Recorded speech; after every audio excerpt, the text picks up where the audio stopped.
and welcome to this week's edition of Gaelic Weekly Live. Tonight we're joined by two special guests. We have Micheal Briody, returning from the CPA, and we have Down full forward and star 2017, Connaire Harrison. As always, I'm joined by Marty, Barry, Jib, and Micheal. Rory. Good evening. Yeah, you as well. Not too bad. Good stuff. Micheal, welcome back. Thank you very much. We're going to run through social media and then we get into the latest CPA, I suppose, announcements for you to tell the viewing public. Jib, the social media question this week relates to a big topic that's out at the minute. Yes. O'Shea, the defender, the midfielder, or the attacker. Okay. What do you think? So he's played everywhere. Put him in goals. Don't put him in full He back. hasn't been in goals, sorry. Put him in goals. Mayo are McLean for now a goalie switch. Maybe the thing that happens next week, you know. So the full back as he is now, or was on Sunday, the midfielder or the forward. So folks, let us know your thoughts on Aidan O'Shea in this position. Okay, lads, we have Micheal back. Micheal, obviously you were with us 3 months ago now. That's right. The national plan was, I suppose you were readying for it and starting to promote it.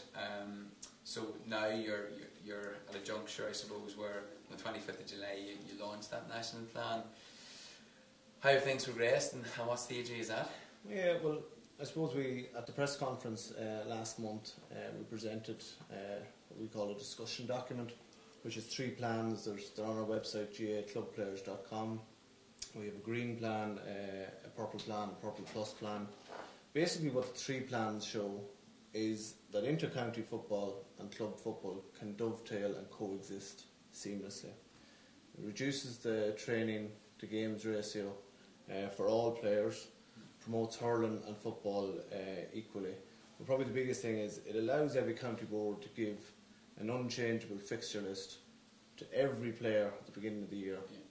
It would give them certainty. So out of the 3 plans then, we have those 3 core things that we need to, to be able to deliver a plan, or for anyone to be able to deliver a plan of this type. First, we're looking for the whole month of April to be for club only, right? No inter-county challenges, training, just everyone goes back to the club. Secondly, finish the All-Ireland club title within the calendar year. And thirdly then, everyone in the month of December off, right, for downtime, inter-county and club players. So when you talk about a calendar year and talk about having April off, the like of your FBD leagues, your McKenna Cups, moving on to your National League and the Championship, are they going in your plan? Would they be in different months as to they are now? They wouldn't be. Some of them wouldn't be in our plan. Like Okay. so you have to have something has to be sacrificed. Yeah. And certainly the pre-seasons there, they could be done in very early January, in the first 2 weeks of January. It's up, but I mean, I even seen motions there this week that where the Crow Park is looking to push them back as well, because with the Super 8s coming in next year, the whole thing has to tighten up anyway. And I suppose on a mention of that with the Super 8s,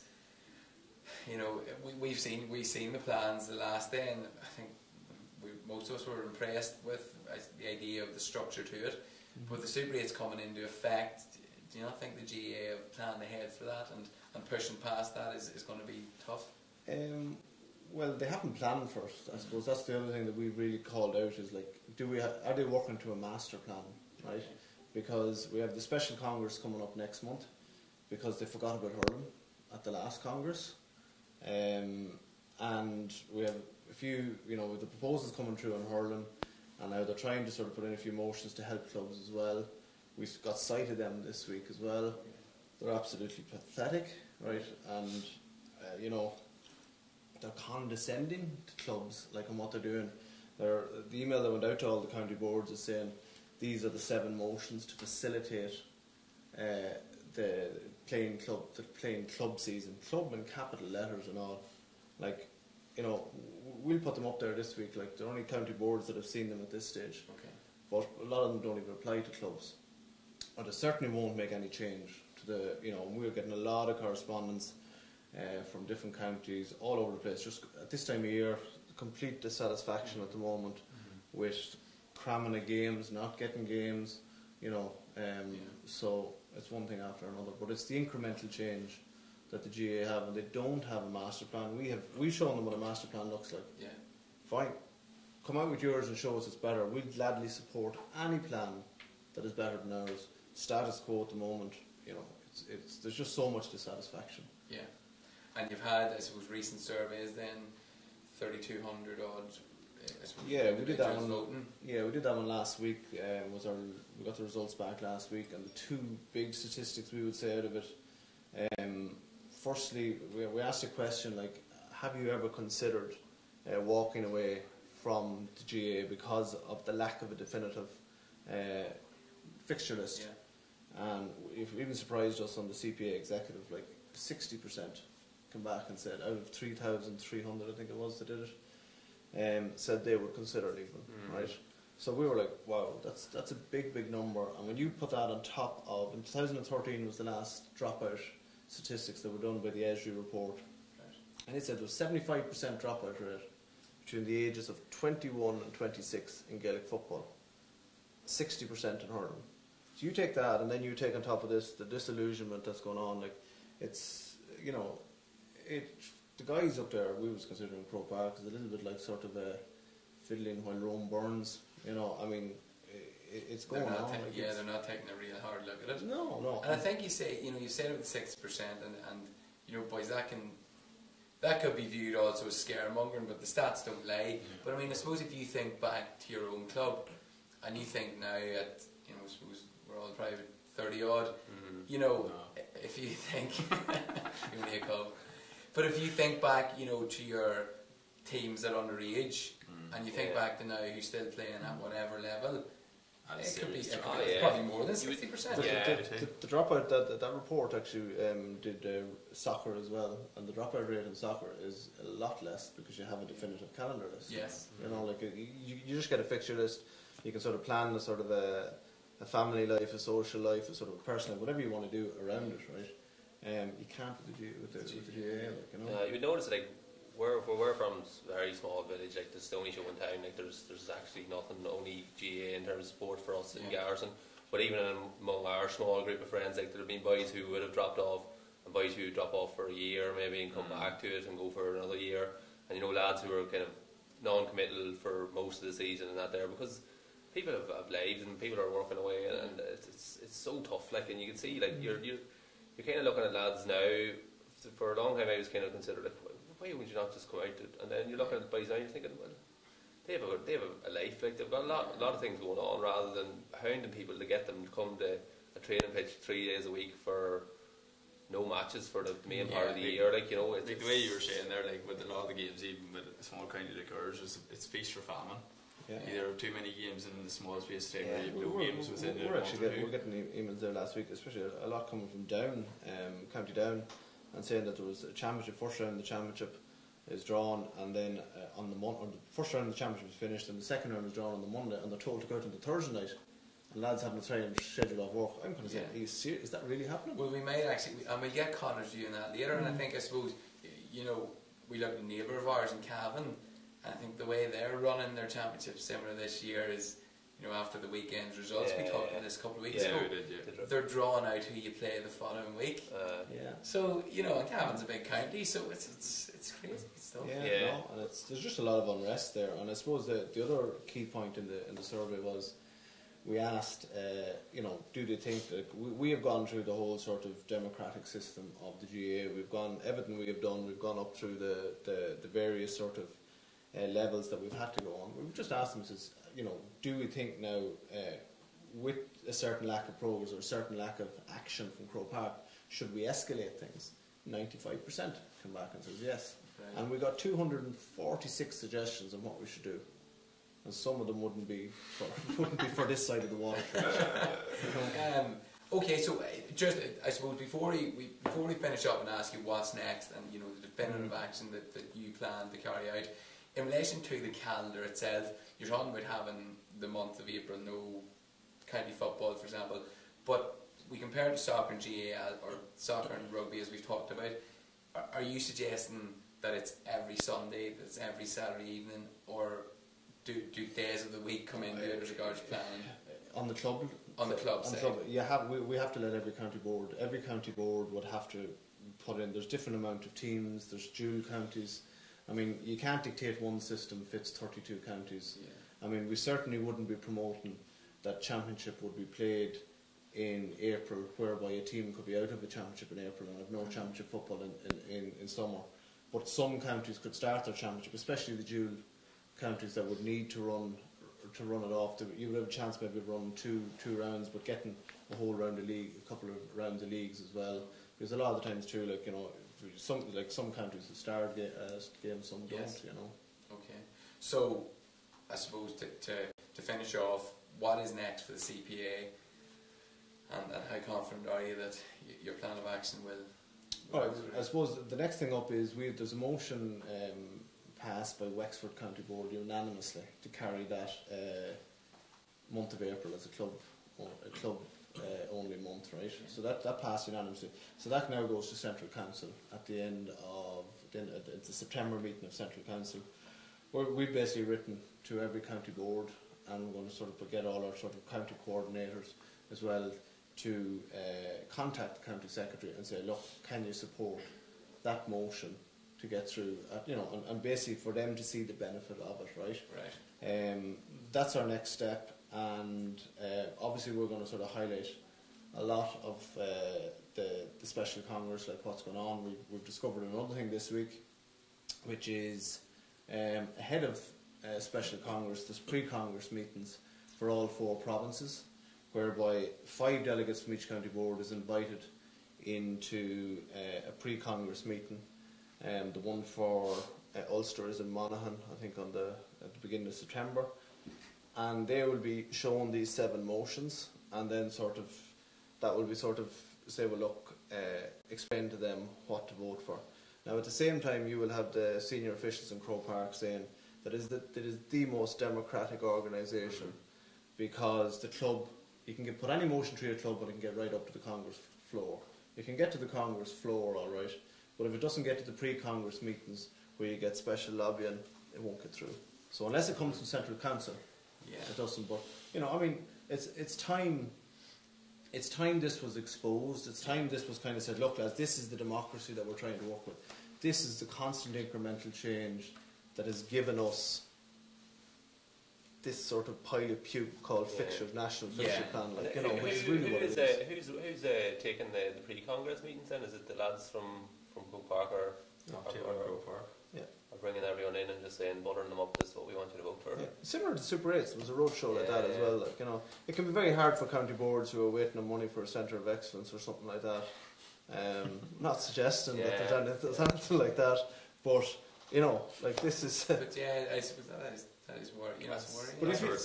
But if you tell yourself you have a democratic organisation often enough, you probably will start to believe it. Maybe.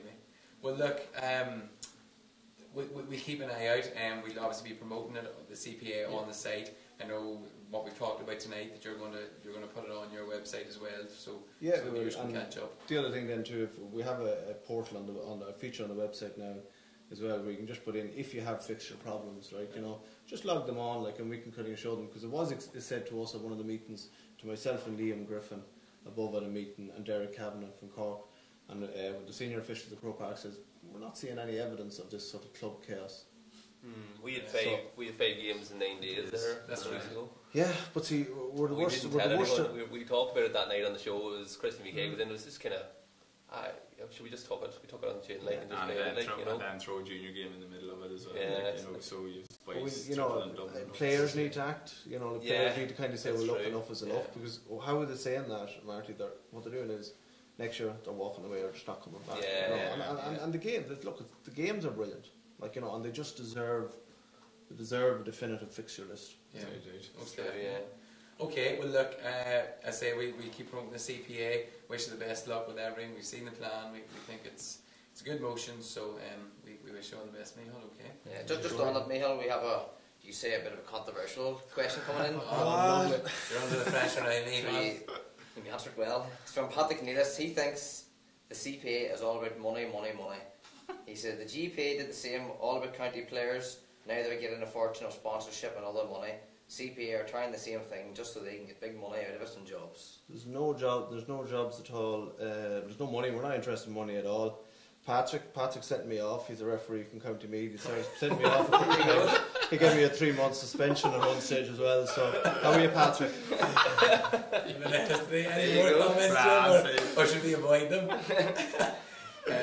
Yeah, I think that's from what we've seen in the background you've given us. I mean, there's nothing about money in the CPA. Like that's an absolutely stupid question, because like every one of us are volunteers. We're not looking nothing to do with money at all. There's no money here. Like every meeting and everything we're done, there's absolutely no money, no mileage, no fees at all. Everyone's doing it volunteer, like, you know. So I mean, I suppose the big difference as well, like, in terms of the GPA, was kind of based on, so all the kind of players were looked after in terms of their expenses, their gear and all that. That's not obviously something that you will be playing. It's solely focused on fixture plans and trying to get the life of a club footballer to if any of our members want to say, look, can we get some of the slice of the pie, the big money, we in the executive would say no. I mean, that's not, we're for the volunteer. That's how it's always come across. If the CPA, say your plan was in place and everything went according to plan, would you'd go to the kind of the wilderness for a while until something else came up, like, or would there be a constant CPA presence there, would you think, from here? Do you mean if we got our plans delivered? Yeah, if you got your plans delivered. Well, it's a good question. Like, I mean, I've been honest with you, I think for us to get it where we're at, you're talking about a couple of years. It's not going to happen. It's certainly not going to happen at a special congress, and we're not under any illusions like that it's going to happen immediately. Like, so I mean, while you might get some of it, I mean, you're going to have to be there for a few years to chip away on that. The longevity, you shouldn't need a CPA.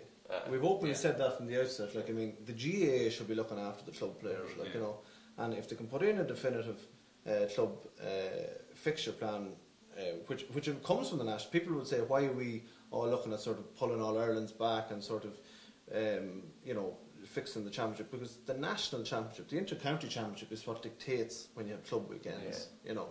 And the qualifiers on their own are the one biggest thing of uncertainty, you know. So I mean, you know, but everyone can write on the back of a beer mat a better championship. We've all been there, you know. So it's like, that's simple as that. Okay, Micheal, thanks very much for coming in.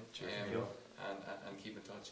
Alright folks, at the weekend just gone by, Mayo took on Kerry in the semi-final. Always the bridesmaids, never the bride in Mayo. They've got a second bite of the cherry next week, so we'll take a look at the highlights and we'll come back and discuss it after the break.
Okay, so 2-14, a 2-14 draw, Mayo and Kerry.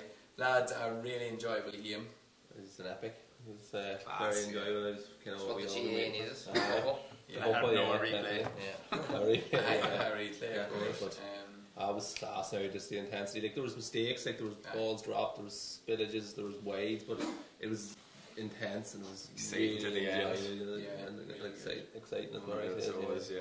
I saw it, but the insane thing to say, with all the mistakes and all, there were some levels of skill out there that were savage. You know, come to balls that were conditions were terrible. Like it was. They were. Yeah, Croke Park just any sort of rain on at all, just way slipping and sliding everywhere. Like, you know, possibly worse this year though. Seems to be just from a couple of concerts and all. It seems to be a lot of ones given out about. No, Jim Gavin was complaining for one of the surface part of it though, didn't they? One of the corners was resurfaced, but in terms of the game, like, you know, a couple of standout players, like I thought Donaghy was immense. The two full forwards, Donaghy and Andy Moran, were absolutely superb in the day. Like, won 5, and don't forget Gainey was 7 points. Gainey was made as well. What were you going to say there? Stop banging. Oh, sorry, sorry. Yeah, 1-12 between them, the two boys, Gainey and Moran. They're stellar now, so they were like, and I thought just the whole plan with just as interesting from the off seeing Aidan O'Shea go in, like, because the day that it was, there wasn't going to be a whole pile of ball going in high, and I think I can recall one that wasn't really a great ball in, it was out to the wing, and O'Shea got a massive roar because he fisted away, like, but that was it. In terms of Donaghy's influence, he must we were talking about it off airs, like 2-5, 2-6 he assisted, like, and then he assisted on with a point or two of his own, you know, but it's going to be very interesting if Rochford's going to go with the same tactics again, like. Do you think he will? If it's a dry day, I think he will. But like I was saying there beforehand, like, because the day that was, I would have had somebody Donny Vaughan in on him, boy, who's big physical as well. Like, you know, Donaghy's immense in the air, yes, but in weather conditions like that, there, if you get a wee jostle on him or another way, if he doesn't take the ball cleanly, like, you know, you have the likes of Higgins and Chris Bard in there that's going to clean up, you know. But surely with someone that has that good of hands and that good in the air, you have to have someone who really can compete in the air. Can Donny do that? O'Shea did like nullify it, and I think the Kerry, probably Mayo kind of maybe underestimated Kerry and underestimated Donaghy as well. Like, you know, we thought we'll put Aidan O'Shea in there and they'll kick ball on top of him and Aidan O'Shea will break it and we'll win it. But the Kerry were thinking on their feet, like, they didn't kick the ball on top of him. They knew Aidan O'Shea is as big, well, he's not fully as big, but he's a big man, he's very good one-on-one in the air. Like, Kerry didn't kick the ball to him, like, and Donaghy is that kind of player. He's that good. He's not just a lump, like, he's not just a big player. Like, he proved that definitely. When you look at his goal in the quarter final, you can't last this long just being 6'5". Like, there's every club in the country pulled a big tall fella out of the summer, like a few years ago when Donaghy came on the scene, but nobody lasted, like, because Donaghy's that good.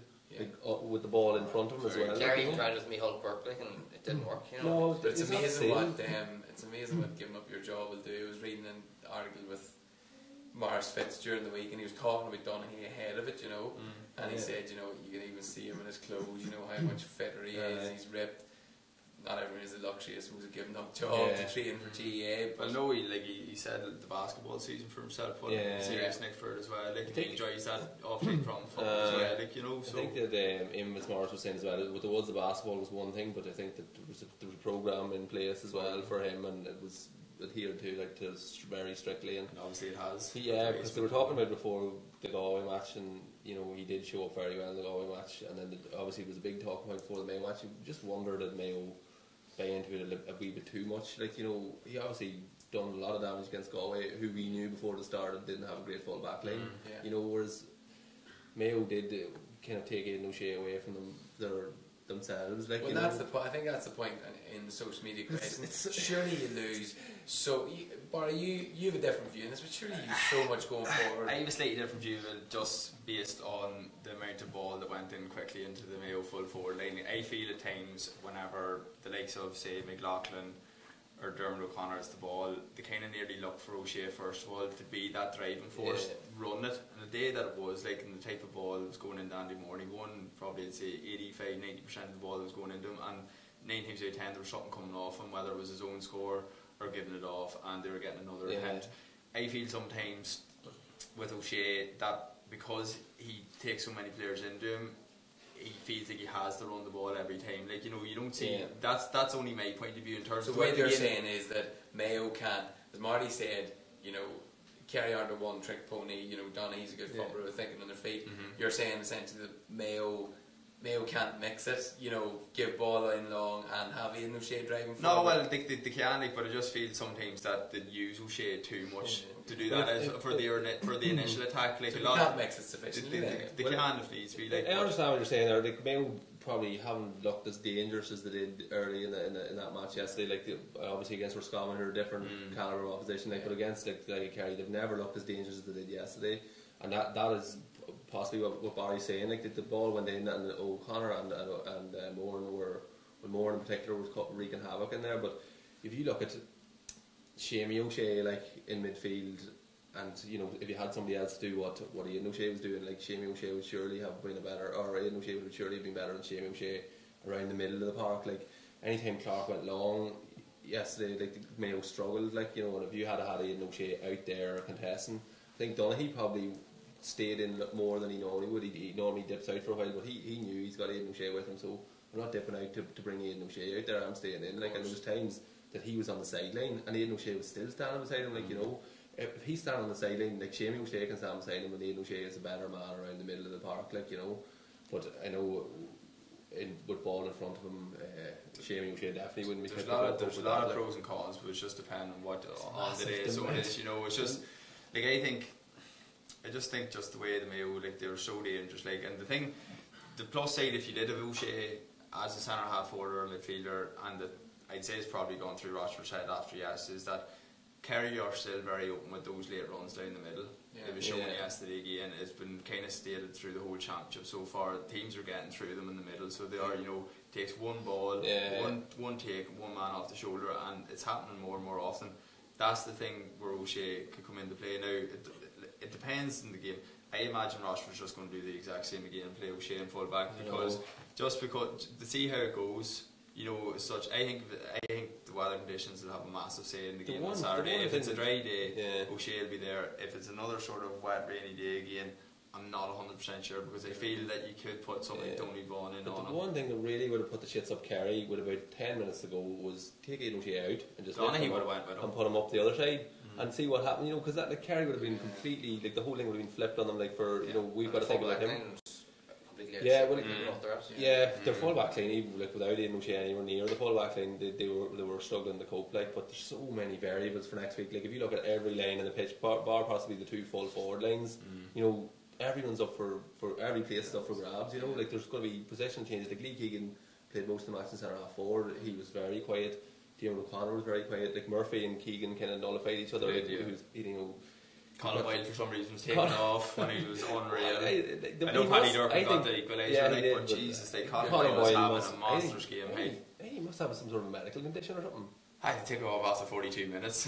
But like, he's taken off every. It's normally 55 minutes, but but he could have, like, maybe something wrong or something, like, that he has to come off. Like, might be a medical condition, might be an injury. It doesn't look like it for the first 42. He goes hell for a ladder, like, in everything. He's great to watch. What about the social media then? What's the social media?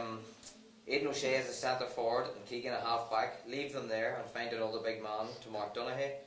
Aidan O'Shea went in and done a job. No one has been fit to do this year, and that is the stop there. A threat from Kerry.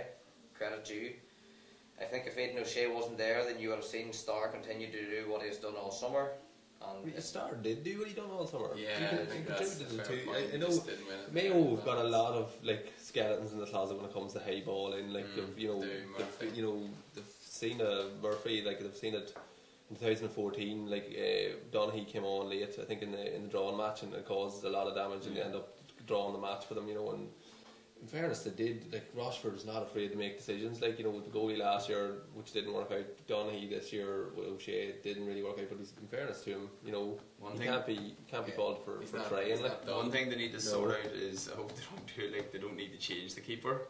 Because to do that, that'd be ridiculous again. But I thought David Clark, he had a couple of outrageous saves, but I thought his distribution yesterday was not where near the even. He left a couple of defenders hanging. Yeah, big time. Like, and you can't do that against Kerry, because they'll 1-2 pop, they're in goal straight away. Like, you know, so he was struck. Like, Kerry didn't. They didn't allow it. They didn't allow it. They pushed up. Yeah. And you know, they were winning long ball as well. So Clark was he was a wee bit like the Roscommon goalie to a lesser extent. the week before. But be interesting to see what Kerry does. Kerry have to seriously think about their full back line and think about the one man who they've seriously missed was Donnacha Walsh. Like, the Donnacha Walsh covers a lot of ground. Like, he doesn't sweep, but he gets back and he does a lot of defence work, and he's also the conduit who brings them forward, and they missed him yesterday. I was very impressed. Well, I suppose Kerry's had an easy run of it this year, but I was very impressed with Mark Griffin this year in full back for Kerry. Like, I thought he's been immense driving force out from the full back line. He's taking the absolute cleaners yesterday with Jason Doherty. So he was thinking, Jason Doherty's a man that doesn't be probably spoke too much of, you know, in terms of media coverage and all that there, but like, he does so much unseen work. So he does the simple things 9 times out of 10 right every time, just this and all going for his own score. Like, but I think Kerry will also need to look at their midfield, like, because Anthony Maher was anonymous, and I think even whenever Jack Barry came on as well, I don't really think he influenced the game much at all. Like, it was really Parsons kicked 2 points from midfield in the second half as well. You know? And if you had take Shane O'Shea off and put him on the bench, I think would be the answer, and put Aidan O'Shea in the midfield with Tom Parsons, because Tom Parsons and Seamus O'Shea, you know, had a fairly good game, you know, but they're similar, like, they do the same work, like, really. So you both reckon there could be several changes? You see, there's places up for grabs, so there is, like, you know, and I suppose a replay is probably going to suit Kerry more, because that's the tough game that Kerry have been waiting on, isn't it? As Mayo or miles in the clock. Players win games and managers win replays. Mayo's come through 2 replays this year already. But like we were saying, like I said this year so far, like, the thing Mayo always does, like, regardless of who they're playing, they'll always match them. They will always match the team. It's just whether they can go that extra wee bit and get the win, you know.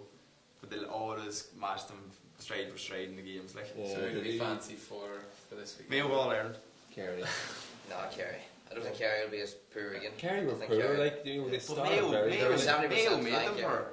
Like, you look at Chris Barrett, like, everyone's talking up James O'Donoghue, who's this, that and the other. Chris Barrett was outrageous on him.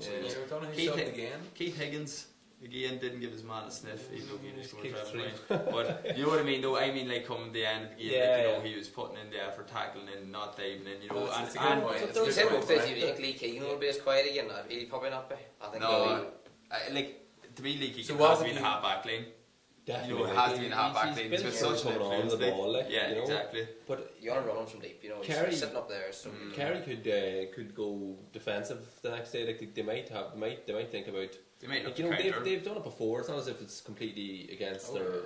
You know, they've play players back in, you know, sweeping positions and that there. Do Mayo make too many changes to satisfy or to nullify? The opposition at times. You know, with Keegan. Yeah, well, I think Keegan. I think you need to be wise to it. Like, you know, in terms of, like, if it was myself and I was like putting out that Mayo team, what I'd be doing is I'd be putting out the way my team is strongest and starting. If you know what I mean. See how it's going 10-15 minutes. If he saw, like, in that game yesterday that Paul Murphy was doing this, that and the other, like, you know, dictate play, putting in assists, you know, getting a couple of points, then say, Lee Keegan, you go up on him, you look after him. But I'd always start my team as in the way I want to start it, as in how I think is best going to, you know, play, you know, in terms of the team itself. Like, but, you know, supposedly these substitutions and all from Rochford are all pre-planned as well. Like, whether that's true or not, I don't know if it's true or not. Like, but it must be pre-planned, because it happens every match with Colin Boyle. And Andy Moore usually after 60 minutes as well, like with Conor Loftus coming on. Whatever we taken off Colin Boyle yesterday, they couldn't have took Andy Moore off. Like, but it's madness. Like, it's like saying it must be medical. It must be, like, it has to be an injury. Like, it can't. Skate sources. Skate sources are telling me that there's something wrong that this man has. That, like, he can't play over there. Like, you can't watch a man who scored a goal having a great match. Yeah. But, like, it's not as if he's having middling matches all the time. He's and, playing, you know, he's like, of his skill. Who do we take off? We take off Colin Boyle. Nobody, like, he didn't turn to McEntee on the line and go, what do you reckon? And he, take off Colin Boyle. That was not, like, you talk off Lee Keegan, why you take off Colin Boyle yesterday, because Colin Boyle was having that much influence. Like, it must be some sort of. Either that or he had to go somewhere. Jim? It's blatant obvious that centre half forward, this is obviously on O'Shea, that centre half forward is his best position, but on Sunday it was full back where he was needed to stop the threat from Donaghue. But I don't think that worked really, did it? It didn't. No. Everyone just can't read the game like you, Marty. Yeah. But it is easy. I think it is easy to watch it and say, oh, he did a good job. But there's no doubt that Kerry couldn't get that. Kerry couldn't get the long ball game, but they're not that not that much of a long ball team. They're not. They're maybe like once every 5-6 clacks, two out of 6 clacks, they'll throw in. Usually they do it as well as whenever they're under pressure to miss his shot. Yeah. Where Donny's at his dangerous, you know. You suppose, and I was talking to someone yesterday about, when you talk about the twin towers, when Tyrone had the McMahon brothers marking them, Tommy Walsh and Kieran Donny. At the end of the day, okay, Joe McMahon may have been a roving half forward, but he's a defender, as is just McMahon. They weren't wholesale changes. They weren't, okay, Brian McGuigan wasn't going to, but it's not like you're dropping Brian McGuigan or something. Exactly. Conor McNally made the transition out of the blue, just put in the full back from midfield. It can work, Barry Rowan. Yeah. Full back and full forward. Full back, and full forward. Yeah. Midfield. Soon as yourself. Barry Owens. Barry Owens going the other direction, yeah. But so okay, a great weekend, though not the performance of the weekend. A couple more here as well, just people are looking to get them read out. Kieran McGorman, Andy was brilliant. If I wasn't from Tyrone, I would love him to win the All Ireland. Imagine if the O'Shea's, O'Connor and Keegan did show up. Our good friend Patrick Nealis again. Aidan O'Shea has not done it on the big day yet. Is it because he gets too involved with all the players and officials? I wouldn't really say he hasn't done it. In fairness, O'Shea must be the most talked about man in Ireland this year, is he? He's done it. But then he has been playing well too. But he had a couple of good performances, like in the earlier on in the thing. But he's come in and he was quiet at the start. He has played well. In the qualifiers, he has. There's probably quite a bit of pressure on him. Having not played for a while as well. A lot of media pressure on him. So much expectation. It's middle third really, rather than up front at this stage for O'Shea, isn't it? It is. Like I don't think you're saying he's centre half forward, but it's kind of engine room like. It is. It's between. It's slightly deeper than the centre half forward. Like it's in between 265. He could be a danger man at full forward that we've seen. Yeah, we haven't seen him there in a while. He's just one of them boys. He's that kind of just full back. Seems like a strange place to see him. Either way, okay. Look, that's fine. We look forward to the replay on Saturday night. Okay, folks. Our next special guest tonight is a man that's had a fantastic 2017 with Down, really breaking onto the scene, I suppose. It's Connaire Harrison. We're going to play a highlight reel of the man himself, and he'll be joining us in a couple of minutes.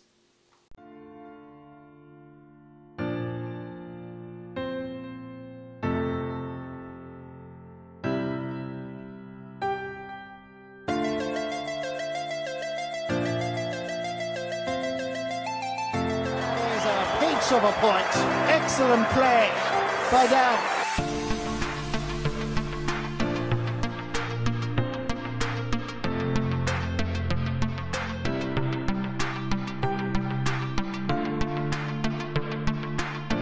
That is a superb point.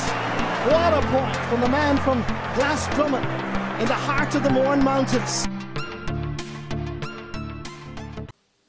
Okay, so that was the main man in action, Connaire Harrison. Connaire, you're welcome to the sofa. Yes, thank you. Good to have you down. A long journey down from, is it Kilkeel direction? It's just out the road from Kilkeel, yeah. You're kind of next stop. 2 hours 10 minutes. 2 hours 10. Yeah. Next stop, the Isle of Man with you folk out there. You could say that. You could say that. So Glasdrummock's your club. I suppose I think it was 2015 you did the junior doubles, isn't that right? Yeah, we did, yeah. And you were in the squad in 2012, it was when you first came into the Down squad. But really, I suppose, maybe the run with Glasdrummock in 2015 propelled you back into the squad in 2016, is that right? Yeah, and we went in league and championship unbeaten that year. We were strong that year, anyway. And then Ian came back and asked me to come back in and give it another go. It took me about 5 or 6 weeks to come to the decision, to be honest with you, before I decided to give it another go. Then. And why was that? Just, I didn't know where, just we'd been in there the time before and things didn't work out, and I didn't know whether it was going to happen. And then I was working away in the south as well, so it wasn't really suiting at the time. But then I just eventually said, yeah, I'll give it a go. And I suppose was the experience in 2012 to 14, was it commitment, was it injury, or you know? Look, it was just, I was called in after the Ulster, the boys got the Ulster final in 2012, and I was called in the week after, and I trained away that year. 2013 played National League and that there, didn't make it on I made it on the championship panel, didn't play any football, and sort of got a wee bit frustrated then. probably missed out a bit of football then with club and that there, so Yeah. I just decided then to do it in this. Well, look, I think you made the right decision to come back anyway, because Drew Riley still having nightmares about you. the Valley Bay Bull is having nightmares surely. I suppose we'll not focus on that, but you obviously had 2 great games, and it was probably one of the top fullbacks in Ireland, like, realistically. Yeah, we were talking about here. That never happens to Drew Riley. Like. No. We've seen up against a lot of great players. Like, you never see him getting taken out like that there twice more or less in one season. And tell me, I suppose, in the first game, you know, when you obviously, and then you had a bit of an issue with the hamstring. Yeah. Did you, I suppose, mentally were you fearing, thinking, you know, have I overdone it here, or is this my season over, or? No, I sort of I knew myself that I think just tweaked the bottom of it, but it sort of went down into the calf muscles, right? And I knew myself, like, we're well in the game at that stage of the game, and I knew that the bench we had, like Donald Harrison was on the bench, and boys like that there, and Donald's loads of experience for playing for Down, like, so like there's no point in me trying to stay in the field if it wasn't 100%. Wasn't 100% fit. There was about 10 or 15 minutes left at that stage too, wasn't 15 minutes. So massive part of the so game. there was no point in me staying on the field, and then Donald, as I say, not over the insurance point at the end. So it sort of worked and the out game well. you were playing, Connaire, is pretty high tempo, like, and you put yourself about. So I suppose, you know, it probably will take its toll. Like, is that fair to say? Yeah, that's fair to say as well. Yeah, it was. Look, it was hard hitting and things like that. It was no different probably than any other county game, but I suppose I actually think he just sort of nipped me at the line that time. The ball came out over the top and I jumped for it, and I think he sort of, I don't know whether it was a knee or a kick or what it was, and it was sort of into the back of my leg. Yes. But then I just felt something else going then. Felt something go away. Well, look, you reappeared then, I suppose. Also final, obviously a disappointment. How did you, I suppose, we're going to be talking about Tyrone and Dublin. I think we all think Tyrone are a pretty good place. How did you feel about yourselves, and how the day panned out in the Ulster final? I suppose before we went into the game, we believed, you know, we could win it. Like I would say, every team probably goes to an Ulster final believing that anyway. We knew what we were up against before, obviously we went down the road. But it just, us probably as a group, maybe felt after the game, probably didn't do ourselves any justice on the day, but Tyrone were probably 2 or 3 years maybe further down the line in us ways as a group of players. As we, like, I mean, they're probably they're back in Division 1 and that there, and they're playing good football, and they have a real good system, and every man knows their job and things like that there. You know, we're only starting to get our system into place and things like that there. So tough to be in full forward line against that. Yeah, just on that there, and there's a message from Paul Dorn. He says Connaire doesn't do fear. Had a very good game also against Armagh, but was just swamped by Tyrone. You know, did you find yourself just I sort of played? Sort of didn't. I did find myself swamped as such, but I think Tyrone played that in every game. Like, I don't think they set out just to sit in front of me or sit in front of the Jerome or whoever was playing. They just played to that. It kind of felt like as soon, like, you know, when you win your own ball, you feel like you have at least a second. But if you turn one way, there was a man and then you turn the other way, and then like it just, as soon as that happens, as soon as you try to take a touch, like they're straight on you, like, you know. I think that was a big factor too, in that they were playing Division 1, we were in 2, and we hadn't played them. You know, at the start of the year, I think you didn't really know how much the system was. If you had played them at the start, you might have known maybe what way to go about things a wee bit better. You're nearly better, like, if you're in the full forward line, as soon as you get nearly kicking it back, if you're 21, 30 metres out, just as kind of like, you know what I mean, just if there's any space at all to go back into, like, it's just their system play just seems to be phenomenal. That's an interesting point to maybe take from it. You know, having played in the championship, say against Monaghan, Armagh, Tyrone, is Tyrone's system then? Is Tyrone's system just a bit more fluent and you know, well drilled than the others, or do they have more players back, you know, inside that forward line? It's probably a bit of both, and I think they do bring a lot of players back, but like every player knows where they should be standing in that field. For some reason or other, they're always standing in the right position. We were saying quite a lot with Tyrone is that, like, whenever, like, so say for example you're dispossessed in the full back line, it'll be 2 of the full back line that go out, and if it's been the half forwards or the half backs that's only just came back in, sit then, and then, you know, that rotation. Like a lot of teams don't have that there, or don't have players I suppose, confident enough. Like, you have a cornerback there, McCarran, who'll go off the pitch and knock over a point. Whilst in other counties, you don't have that. They'll look to diss it off. They'll turn and go back and mark their man. Like, it's a trust issue, isn't it? Yeah, that's exactly. Yeah. I wonder, is there some sort of a pairing system, where you're thinking like, where's he? Where's your buddy? Your buddy's gone up, I'm going back. They're really good. Like, they just seem to never leave themselves too exposed at the back. Like, it'd be interesting to see how they get on in the dubs. Well, that's it. And I think I suppose we'll come back to that after. But I think that's something worth picking up on actually, on the system going to play Dublin. So I suppose Eamon Burns was under a bit of pressure at the start of the year. And coming into the championship, obviously to survive Division 2 was a massive deal. Go down to Cork and get that result. Remember, we were watching Fermanagh, who drew at Derry that day, or lost to Derry, and we were hearing what was coming through from Cork, and so most were probably expecting Derry to be relegated. He's really turned it around. He's asked you to come back, and he's obviously a good manager in your book. Well, I was watching the game from the line that day in Cork, and like on another day, to be perfectly honest with you, Dan probably should have won the game by 8 or 9 points. That's how many chances they had in the first half, and we never took them. And I think we were maybe 3 or 4 down at half time. Backs were against the wall, and came out and just kept plugging away like that. And then obviously getting into Champs, I was sort of a wee bit frustrated and probably chewing the ear a wee bit. And as I say, he had a massive call to make.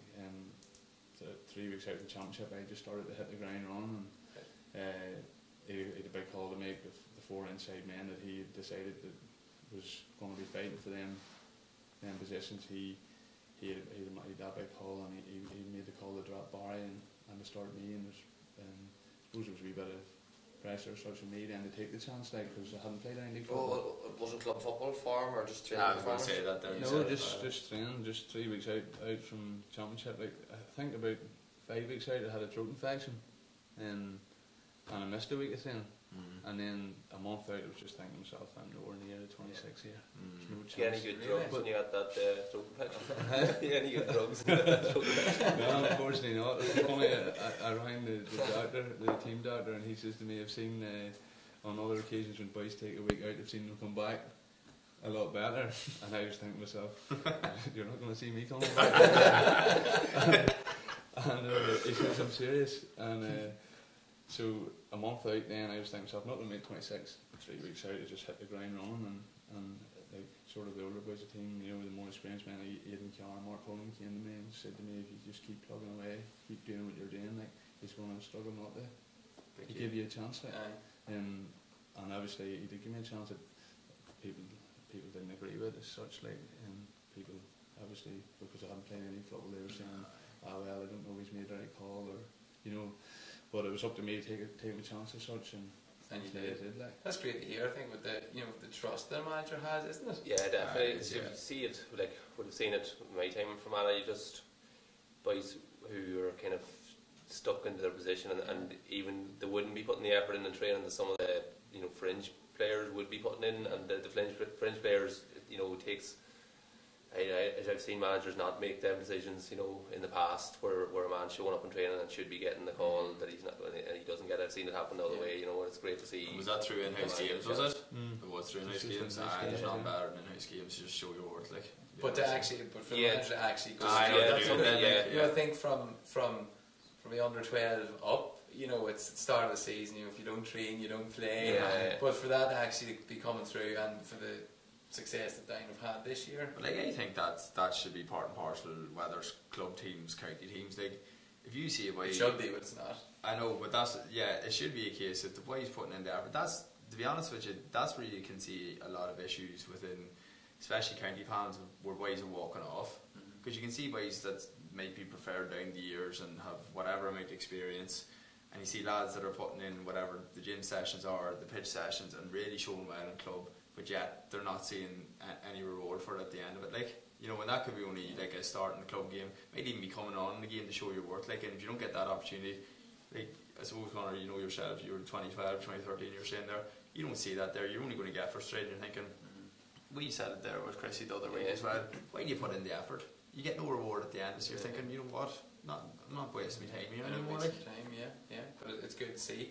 I suppose looking ahead to next year, and I think Kevin McKiernan interviewed after the Armagh and the Monaghan game. I think he was close to tears, and he was talking about how much effort had been put in.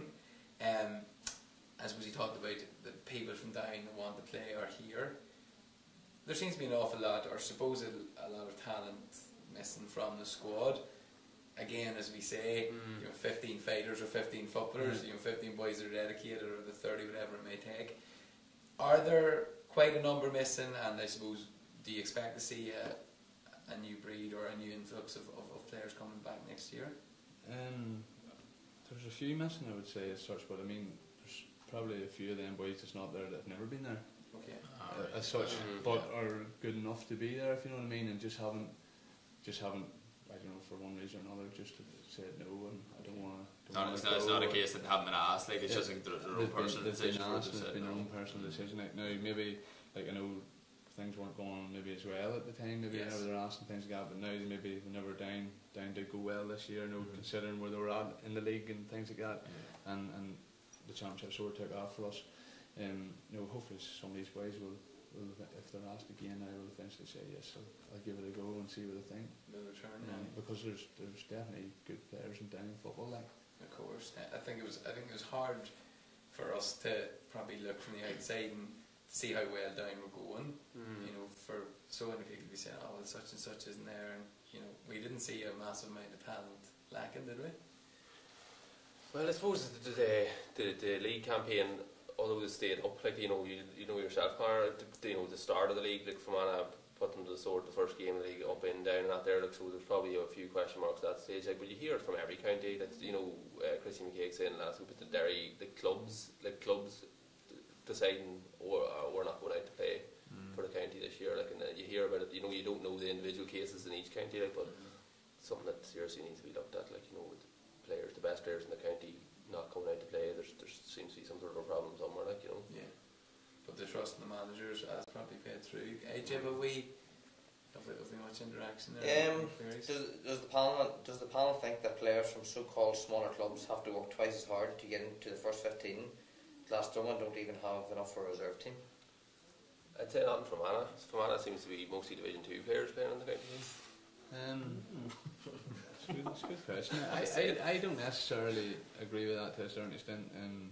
Like, I'm from a small club. Like, I mean, some nights out then you're lucky for getting 15 there, and maybe 18, 19 max if you're fully out at the minute.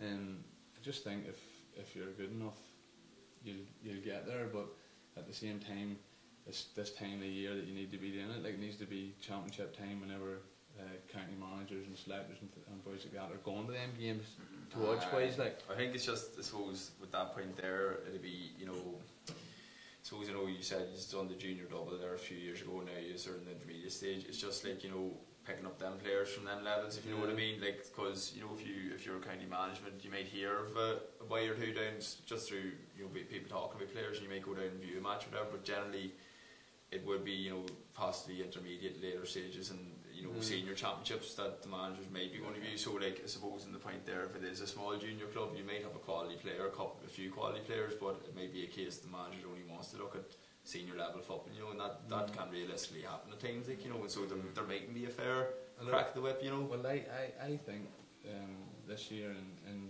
the panel there was a few players in my league anyway, and if they weren't, like, Niall Donnelly at midfield is tallish, he was a Division 3 player. I was a Division 3 player, and there was 2 or 3 boys called in, and they were Division 3 as as well. Your club chairman, is he still your club chairman, Gary McGreevy? He was saying to years ago, and down on the All Irons in 91 and 94, that Greg Blaney was playing for Ballycran, who'd probably renowned hurling team, and we James McCartan played a lot of his football in Division 3 as well. Yeah, but there's another man that played his football. Most of it was junior, maybe all of it was junior. Was Paul McComiskey. Plays for Dundrum, probably one of the best forwards. Where is he now? Is he still out now? I think he's he's in back injury or something like that now. But he also had lower issues, like, Paul was always mostly junior club, but dipping into intermediate whenever they won the junior championship and things like that there. So it's hard to know what to make of it. Everybody, I suppose a lot of people in Down have that opinion of managements and previous managements that the smaller teams do have to work harder, but I don't necessarily see it that way. And just a couple of quick hit questions here. Toughest opponent? Easy. Oh, sorry. Toughest opponent. I'd have to go for Ronnie McNamee. I think I'm marked him at under 21 level as well, and he always give me my foot at it. Tough guy too. And who do you think is the best player in Ireland at the minute? Best player at the minute now? Jesus, there's a few at the minute. Who do you go for? I don't even know who to go for. There's a lot of serious talent at the minute. There's so many at the top level, like Lee Keegan, obviously. I think Lee Keegan's up there with the best. But I mean, you could go into the last 4 teams that's left. Paul Geeney as such. I think Mannion's going fierce well for Dublin at the minute. Connie Cabda this year. I think Peter Hart is he's just really like, isn't he? fantastic. Just dictates the play. Another question then. Your dad's a famous man down circles. Famous. He's fed, I'm sure, but he's famous for appearing on the roof after Down won the All-Ireland in Croke Park. Does that follow you out? Do you always get a question about that? I tell you, it's following me about this past 2 months. And you're getting sick of talking about it now. What possessed him, or does he ever say? It's funny. I had this interview last week with somebody, and I think the answer I gave it was I think too much drink. Probably right though. It's understandable. Like, I think that was the problem. Not a good place to go with a No. lot of break on board. The best for you. I'd see all of it. But I know, so he's obviously a bit of a character then. And I suppose did your dad play much? Did you play with him or any of these things? No. I never played then. No. I was only a young boy whenever he was playing football. And you and your brothers were the first players in the club to represent the county as well. At senior level. Senior level. Is that right? What age your brother? He's 23. He's a goalkeeper, but he stepped off the pan in 2013 in the middle of the league, I think, or whatever it was, or maybe before the league. He was in the pan the whole of 2012. Right. But he just hasn't given it another go. You're just going just to ask a question, just because I suppose management's been a hot topic lately. Obviously, with 2016, I suppose it didn't end up that great. No. You know, with yourselves, like, was there a new face or anything brought in under the management setup, or was it just a case of waiting the slate clean and just going at it, or like was there issues to be addressed and things like that there, or was it just a case of every man just putting the shoulder to the wheel sort of thing, was it? It was a bit of everything. Cathal Murray was brought in to help train the team. He's a Down man himself. He won an All-Ireland as well, I think, with Down in the 90s, and played, I think it was corner forward or something like that. Right. Cathal came in, he started to take a few of the training sessions and things like that there. And then the psychologist by Brennan Haggett, he was brought in as well, and just to try and bring the thing on a wee bit further down the line and things like that. It's good to have different voices on it, isn't it? Yeah, it is good to have a different voice. And then I suppose after the league, like the players had to pull themselves together as well, and as you say, put their shoulder to the wheel and start to work in. Start to get results, like. Yeah. So 2008. Okay, so look, 2018, 2017, 18 then. Something for you and Down to build on. Yeah. And I suppose, what about the club at the minute? How is fair night? We're finishing the championship. We're beaten Monday night by a point. We're beaten the last minute of the game. We're beaten, and then we're beaten Saturday by Seoul. So that's us finished up for the year in the championship. You can put the feet up now for a couple of months. 6 league games left. 6 league games. So is they going to use nothing out for until the last championships done, or what way? No, I think we're maybe going to have a game on Friday night. I think maybe there's one of the other teams out. Right, so you're just trying to get it. Or else they don't have another game for a while, so they're not to get a game in. That's not too bad. So you're looking to chat to the CPA, man, that's what should Look, we're going to look ahead now. Conor, if you'll stay with us, we're going to look ahead to Dublin and Tyrone. Lads, I think maybe more so in this part of the country, we've really been looking forward to it, but I think the whole country's looking forward to seeing if this Tyrone machine can topple the Dubs. Yeah. Well, Barry? I think they will. I don't know. I think they'll beat the Dubs. I just have a So does feeling Barry, that's that, what he's scared of. He doesn't want Tyrone to win. I don't want to back it. It'd be great to see Tyrone win. Kerry win All Ireland, I don't really care. As long as Mayo wins the All Ireland, it'll be grand. But I still, Connolly factor's going to be a big influence on it. Hey. Will he play? I don't think he'll start. Definitely. I'd be very surprised if he started. Hey, but then again, Jim Gavin's the sort of manager, or he's just going to. He's no affiliations. He's just going to put. If he's going well at training, he's going to put him in. Like, but I just think with the way the Dubs are going currently, like, there's no real need to start him. But if you know, if it's in the melting pot and you see the likes of Dermot Connolly coming on with 20 minutes to come, it's a tight lift for a team to see. You know, with that there and the likes. It'd be interesting to see it broken. Who'd go on? Tyrone are going to think this through, right? Bradley. I'd probably put on Petey Hart on me. So would just from general play. I think Petey he's the strength and speed just to stay with him, and he also it'd be something similar to what Lee Keegan done to him. Like, you know, he's fit to go the other way as well and put Connolly on the pressure. One thing I like of somebody like Connolly on the pitch is that it makes the Tyrone defensive system think a wee bit further out the pitch. You know, which does it makes it easier for the like of Connaire inside. If you've got maybe 2, 3 or 4 players who are willing to take a pot shot from 45 yards and put it over a good percentage of the time, it makes the system makes Colm Kavanagh and your man, what do you call the other fella? Micheal.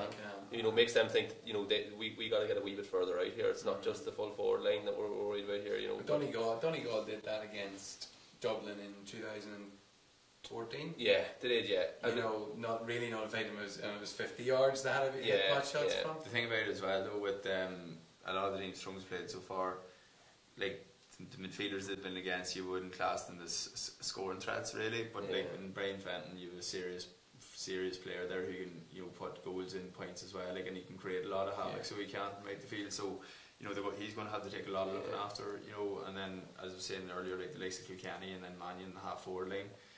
And like Tyrone, to be fair to them, they haven't been giving away cheap frees. Like, but you know, even we've seen now this year with Rock, he's getting his yards better now. Like even 50 out now, he's starting to take them over with pretty much at his ease at the minute. Like, so they can't even do like a subtle foul out there anymore. Like they can do it against a lot of teams, but they can't do it against Dublin with Rock. The sort of I would say that from 2014, Dublin have gone a lot more defensive from that defeat to Donegal. You know, they do get men back, like, and you know they won't be falling into Tyrone's trap, like, you know, so much as they did with Donegal that day. Like, you know, they'll still keep their cover. Like they do seem to keep a fair percentage of cover players now as well. But it's just that the forwards they've got are so powerful, like they're so fast, and you know all of them are so accurate, like that just causes a lot of problems for defences. And Tyrone have been excellent without giving away frees this year. Well, Connaire talks, I suppose, and we say we go back to that point. Connaire talks about how they all seem to know where they need to be, and I think you were saying that might be Dublin's downfall, might cause them. How do you see it going, Connaire? I don't get me wrong. As much as everybody's saying Tyrone are a defensively minded team, they can attack. I mean, yes, they might sit back. They're seriously fit. And they're every bit as quick as Dublin. I mean, if Tyrone will have no, I don't think Tyrone will fear Dublin. Oh, they're not fear. No, I mean, there's that typical arrogance that they'll never fear though. And I know the way you're saying about like there's possibility Connolly come off the bench and that there. Tyrone have maybe 7, 8, 9 players that can come off that bench and do the job every bit as good as the man that started. Like that's the thing that another man you put on Connolly as well. I was thinking of Hampsey. Some power a lot going on, but like the thing about it as well though is like with a lot of teams as well in county now is that barring the top 4, you usually have a wing half forward, maybe 2 wing half forwards who are predominantly more, you'd probably say defenders nearly at this stage with a lot of county teams. Dublin don't have that. Dublin has 6 forwards who can score 3, 4, 5 points. If they're not marked tightly enough, they can all register big scores in any day. Like, it'd be interesting to see if he starts Colin Cavan or if he starts Bernard Brogan. That would be a big call. O'Callaghan probably deserves an odd. He does. I think another big factor in the game will be who they send after Matty Donnelly. I think Matty Donnelly picks up. I would even think. I'd imagine it'd be not be Cooper. What's the other lad? Gartley. Cornerback. Philip McMahon might come out and just make him think and go the other way as well. We've seen with McMahon before, or if he's had to do that job and come out the pitch, he can get up for a goal and he can Yeah, get up for a couple of yeah, points like himself, that, you know. yeah, But like yeah. that's a massive call on Matty because he's been dictating the play really. Shown in the last game what he had 56 possessions or something like that there. Probably has to, would it be fair to say though, when he goes pick up ball against the Dubs, probably has to drive on A wee bit quicker. a wee bit quicker. Yeah, well, But he can do that, like. I mean, he can definitely do it. Like, Yeah. but it's just that like it'd be interesting. Like, you know, Bradley's been immense as well by himself inside. Like, but I don't think kicking the ball into him. Like, there's always 2 or 3 Dublin players within that area. Like, and you know Bradley's quality. Like, with the likes of Cooper on him, and if you've John Small and all back there as well. Like, you know, covering. Keane O'Sullivan, geez, you could go on with names, like, and like, you know, as much as we say thrown, nowhere they're supposed to be. Jim Gavin has the tactics right for this Dublin team. I think as well, possibly the system is what I'm thinking. Throne system is that, like, you know, obviously we're talking about the defence and Connaire saying their attacking is like very, you know, to the point, like, you know, and sharp, and Dublin probably haven't come up against anything like that this year. Like, you know, Kildare showed it a couple of times that they can, you know, that they were through them, like they could get through them, you know, in probably a 10-minute burst before half time, like. But I think this Tyrone team's in a very good place. Like, and just you were talking about half forwards that can, you know, that are defenders, and now Dublin have got half forwards that are predominantly scorers. But Tyrone seem to have a full forward and kind of Kavanagh and McCann who do a bit of sweeping, and everyone else is open for anything. And you know, and it seems to be, as we're saying, that they just have the right man, the right, you know. They never sell themselves short defensively, and they seem to be committing enough to attack to get scores, you know. And they have been scoring big, I suppose. Yeah. I suppose we were really looking forward to the 2 quarter-finals when Tyrone were playing Armagh, Dublin were playing Monaghan. We were probably a bit let down, so hopefully this weekend we're not. And like the one thing as well, just say about the 2 teams as well, like their bench is fairly equal, like. Throwing up game changers and so does Dublin, like, so it's usually we've always talked about Dublin having the bench, you know, they've really changed things. Throwing having an abundance as well, like, and that's where it's exciting now. Yeah, a couple of comments coming in. Some people believe that Calvin McCarran will be picking up Connolly. Paul Murphy thinks, do you guys think that Tyrone's lack of goal threat could hurt them, as they have been relying on subs for goals, but Tyrone have 6 goals in 4 games, so still getting goals, like, regardless if subs or not, like. you still take them. Yeah. Then a message for Connaire, up the whites. Must be a then Next door neighbours. on the question, then Aidan McCarran says Aidan O'Shea was superb. He can play anywhere. Wiley said that? No, different Aidan McCarran. Alright. And then we've just a quick wee shout out to the boys at Gardy's 18th as well. Very good. Happy birthday, Gardy. Yeah, I don't know. Aidan O'Shea got a couple of kind of Sorry, I thought you were going to talk about Gardy. Great lad. Forget about Gardy, that's not what Aidan O'Shea again. I thought he kind of got a couple of like swashbuckling balls. Like, he got one great block and he got one high ball, and then he fisted it and then he got it, and I was like, yo, O'Shea. The one thing I'd say that about was O'Shea was very, very composed coming out the back with the ball. He didn't give it away at all. Like, you know, generally there's a couple of balls given whenever pressure situations. He just bowled through, like, you know, when he always used the ball well, like, and you know, generally he did offer a good outlet coming out. Oh, without a doubt, like, you know, he's very good from coming there, like, but it's just, I don't know, it's going to be a massive call for Ross Again, it was a surprise package that he done in the first game, and it nearly paid off, like, but like, it's going to be serious thinking on this week with the management, whether it's going to be the right call to do in the second team, like, they do, without a doubt. Like, O'Shea started at midfield, and the ball was broke away from his hands as he went to catch, and then went over to the front of the stand. And just as it was getting to the front of the stand, your man had in his hands, and O'Shea punches it out of his arm. He then takes the ball out and again, it goes out for a kick and ball, and O'Shea's roaring at your man, he's up for the game next night, he goes to the back. You know, I was thinking to myself. He celebrated that. He did, that turnover, like, nearly lost the kick, nearly lost the throw up, nearly lost, and he got it, he won it, and he was delighted, and then that was it. Straight back. Alright, so look, we have plenty to look forward to. Okay, we're going to wrap it up, but first off, we decided, Jim and I. You decided. You decided. Despite injury and illness, we went ahead with the press up challenge. Some sweat idiots, just prior to the show here. The sweat marks I think have gone. They might show up on the camera, but I think they've gone. So Paulie's going to play the video, see how we get on, and we're going to announce the winner thereafter.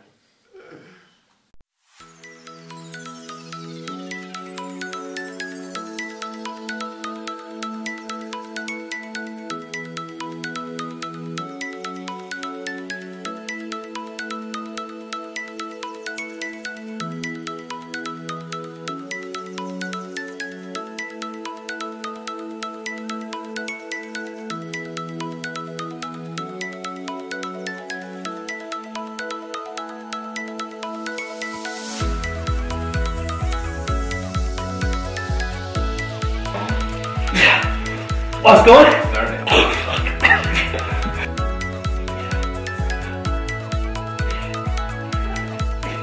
Your ones have turned into half one, Jim.